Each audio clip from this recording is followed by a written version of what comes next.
Les amis, aujourd'hui, en compagnie d'Aurélien, un confrère coréen, on va aller tester deux adresses sud-coréennes. Le premier restaurant, c'est un restaurant que tout le monde fait, tous les plats coréens qui sont déjà connus. Et le second restaurant, on va vous faire découvrir un restaurant coréen avec un plat insolite. On est parti avec le premier restaurant, Andebap.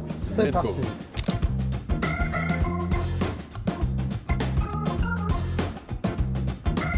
Du coup, on vient d'arriver dans le premier restaurant, les amis, Andebap. C'est un resto coréen assez chic, plutôt quali, qu'on avait déjà fait en vidéo, qu'on avait bien aimé. On va prendre un petit peu les classiques coréens. C'est un peu les plats que tout le monde connaît à l'international, notamment le bibimbap, le riz avec les légumes, le poulet frit coréen. On va aussi prendre le tteokbokki. Ça, vraiment, j'ai l'impression que tout le monde jure que par ça, le tteokbokki et aussi le japchae. Les 3-4 plats, on va dire, les plus connus de la Corée du Sud. Et du coup, bah, en tant que vrai coréen, tous les deux, 100% coréen. on va juger. Est-ce que c'est bon, est-ce que c'est dégueulasse, est-ce que ça vaut le coup? Sachant qu'ici, c'est quoi? C'est un resto plutôt, on dirait quoi, milieu de gamme? On va dire que c'est milieu de gamme dans le sens où, en gros, c'est un restaurant que tout le monde fréquente. C'est pas vraiment un des restos niche, en gros, entre guillemets. Ça va être vraiment les plats qu'on voit sur TikTok, sur les YouTube Shorts, que tout le monde refait. Et justement, aujourd'hui, notre objectif avec Aurélien, c'est de vous montrer des plats coréens qu'on ne trouve pas dans la vie de tous les jours, qu'on voit pas dans le réseau forcément, et qui valent le coup d'être montrés. Parce que la cuisine coréenne, ça ne se résume pas qu'au tteokbokki. Exactement. Très bien dit, mon chouille. Est-ce que ça t'énerve les gens qui disent non mais j'ai déjà goûté coréen, le tteokbokki j'ai bien aimé, le bibimbap, il y a trop de légumes. Ou alors, ce qui m'énerve le plus, c'est genre en mode, tu sais, moi j'aime bien la Corée, je regarde full K-drama. Ah, frérot. Frérot, je vais t'enculer en fait. Juste enculé. Les amis, on vient de recevoir nos plats. Ça a l'air incroyable. Du coup, on a pris le bibimbap, le yangnyeom chicken version spicy pour faire honneur au général. On a pris le japchae et le tteokbokki. Alors moi déjà, même lui il est mort de rire parce qu'il sait ce que je vais dire. Fais mal à la gueule du tteokbokki. Dites-vous que ça, on l'a payé 9 balles. 9 euros. Après, c'est la France de Macron, c'est dur en ce moment. France de Macron. Il y a 3 morceaux de pâte de riz qui se battent en duel. Même le japchae. Même le japchae, gros, 8 balles. Moi, ce qui me détruit, c'est que derrière, ils entendent tout ce qu'on dit actuellement. On se prive pas, mais ça au moins. En même temps, on est honnête. En plus, Aurélien, toi, t'es pas de Paris, il me semble. Non, moi je suis de Nantes, donc je vous avoue Donc que ça, pour 9 euros, qu'est-ce que t'en penses? c'est scamesque. Scamesque. En fait, déjà, c'est arrivé en premier. J'étais en mode, mais il va y avoir 3 autres qui vont arriver là, non? Moi, lui, il pensait que c'était un sorte d'apéritif qu'on donne, tu sais, un side qu'on donne à côté, genre gratuit. Après, ça se trouve, c'est merveilleusement bon. Faut pas juger avant d'avoir goûté. C'est vrai que c'est cher aussi. Mais en tant que Coréen, en fait, quand tu vois ça, c'est. Moi, je fais goûter les pâtes de riz. Donc, ça, c'est les pâtes de riz qu'ils achètent au Kmart à côté. Là. Bon appétit. En vrai, ça passe. En vrai, j'ai l'impression que les tteokbokki, dans tous les restos en France, ça a le même goût. Ils ont tous le même fournisseur, toute la même sauce. On va goûter le japchae. Ça va vouloir frapper quelqu'un, je pense. Un truc qui va pas dedans. Ah, c'est pas horrible. C'est pas horrible, mais. Je sais pas, ouais. Non, c'est pas un peu plus doux, genre là, j'ai l'impression de sentir peu de l'ail. C'est trop agressif. Ouais, en fait, j'ai l'impression que le chef il s'est trompé. Et au lieu de mettre en fait quelques morceaux d'ail concassé, il a mis carrément tout le bac. Goûter les tteokbokki. Ils sont meilleurs que ça. Non, ouais, ça c'est vrai. En fait, c'est triste, mais comme c'est un resto qui marche bien, quand les gens ils mangent ça, ils doivent être contents et ils doivent se dire en fait c'est carré. En fait, quand en tant que Coréen tu viens manger ici et que tu manges ça, c'est en mode il y a quelque chose qui cloche. Après, la sauce, j'ai l'impression qu'elle est un peu trop liquide. Et regarde la taille, frère. 9 euros pour 4 morceaux comme ça. Team de chair ou team de sang? Je vous le dis, un premier degré, si le général il vient manger ici, il lâche un croc, il fait ça. J'ai fini. On y va, j'ai fini. Et il part sans payer. En vrai, ça passe. On va pas faire les forceurs, les maxeurs non plus, ça se mange, ça passe. Oui, exactement, totalement.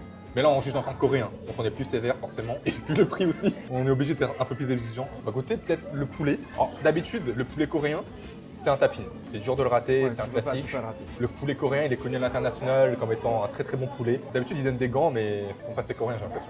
On va goûter le poulet directement. Donc c'est le yangnyeom chicken. Donc c'est une sauce avec du gochujang. C'est l'équivalent de la harissa en Corée du Sud. C'est une sauce un peu sucrée. Il y a des os dedans là? C'est une wings en gros. Oh, Après, il y a des carrément. après, il y a des bonnes laisses aussi. Ouais. Comme disait Choi, c'est dur de rater ça. Non, ça passe bien. Ça c'est bon pour le coup. Ouais. Non, on fait les aigris, un peu le RP aigri, mais quand c'est bon, on le dit. En vrai, ça passe quand même. Ça croustille bien, comme il faut, c'est bien chaud. Le poulet est assez juteux à l'intérieur. Comme il dit Aurélien, c'est un classique. Le poulet est très bon. La sauce, elle est bien. Ça, faut leur mettre une patate. Ça, pardon. Ça cale en direct. Le sucré salé, c'est un truc qui gère mal. Et pour le coup, le poulet, ils l'ont bien géré. Dans le poulet, je mettrais un solide 9 sur 10. mais excellent. Le tteokbokki, je mettrais un 2 sur 10 et le japchae, je mettrais un 1 sur 10. Maintenant, on va passer à un classique, les gars. Un bibimbap. Donc, le bibimbap, vous connaissez, c'est du riz blanc. Ils ont mis des légumes, voilà. C'est healthy. Ils ont mis de la carotte, du soja, de la courgette, des champignons, du tangoji avec du bœuf, du bulgogi et un petit œuf par-dessus. Et le but, c'est de venir un petit peu chaud, mais c'est pas grave. On va bien mélanger du coup. Et normalement, ils mettent un petit peu de chourochujang. Voilà, comme ça. On met un petit peu et on vient mélanger. Donc ça, je sais qu'il y a beaucoup de Français qui ne connaissent pas forcément et qui mangent un à un. C'est faisable, mais je vous conseille vraiment de mélanger pour avoir une belle harmonie, pour vraiment profiter de tout. Comme ça, au moins, c'est bien réparti. Vous avez le goût de tous les légumes à chaque bouchée.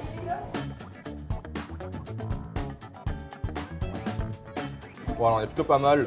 Du coup, le bibimbap est prêt. Bon, voilà, là, en fait, c'est comme à la bonne franquette. Tu planches ta cuillère et tu es censé manger. Moi, je vais me permettre de prendre pas trop d'œufs. Allez, c'est parti.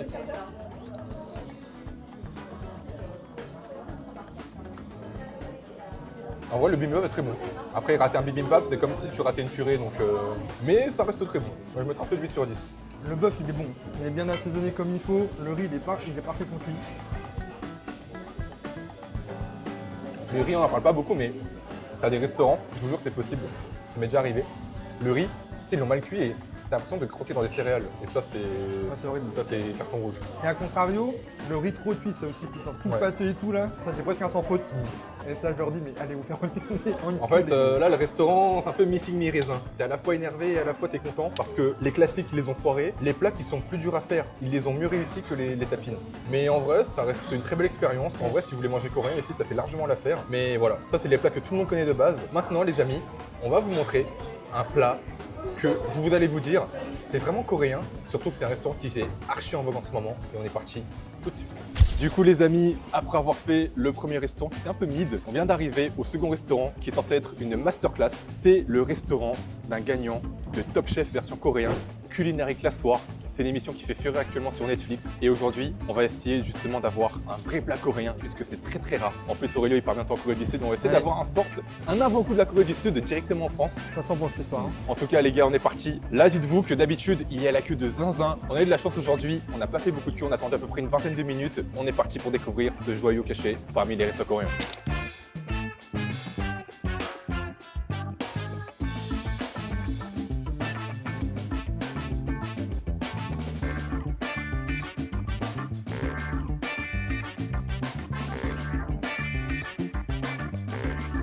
Du coup les amis, on est arrivé au restaurant Odongchik qui est réputé pour être actuellement le restaurant coréen qui a le plus de buzz, le plus populaire et surtout qui est fréquenté que par des fins gourmets et plein de Coréens. Et ici la particularité, c'est qu'ils ne servent qu'un seul plat. Et ça a l'air délicieux. Hein.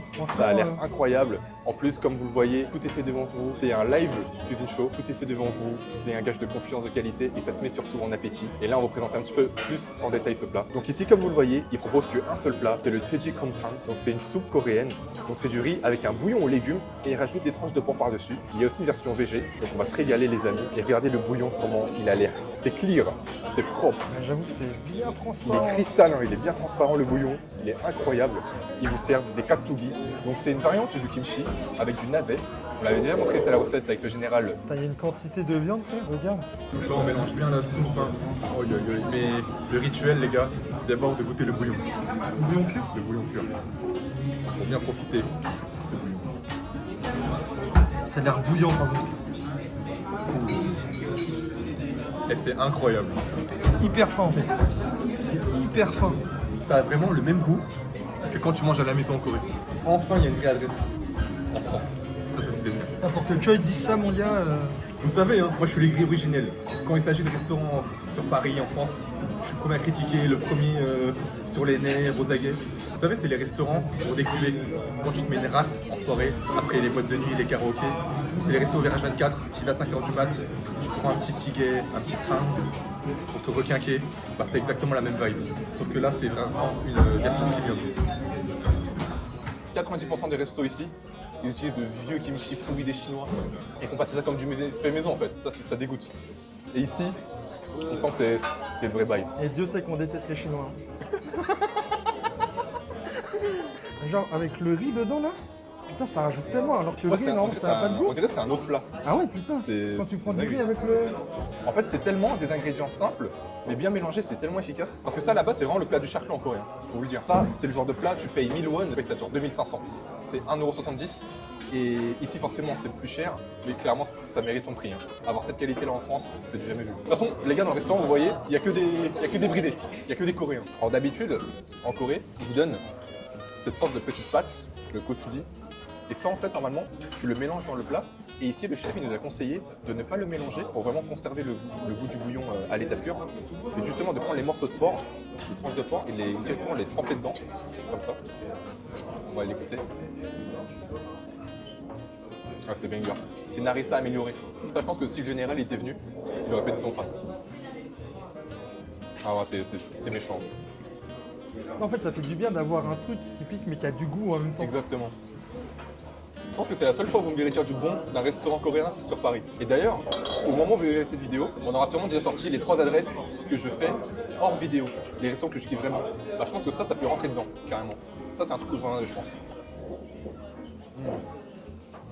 En vrai, déjà, pour dire que le restaurant a qu'un seul plat, c'est un vrai bon indicateur que le Ça, c'est le vrai. plat est bon. Souvent, les restaurants qui ont des cartes surchargées, qui ont des menus où t'as 20 plats et tout, tu te dis qu'il y a Anguille sous roche, un truc qui cloche. Ici, ils font une spécialité, c'est un OTP.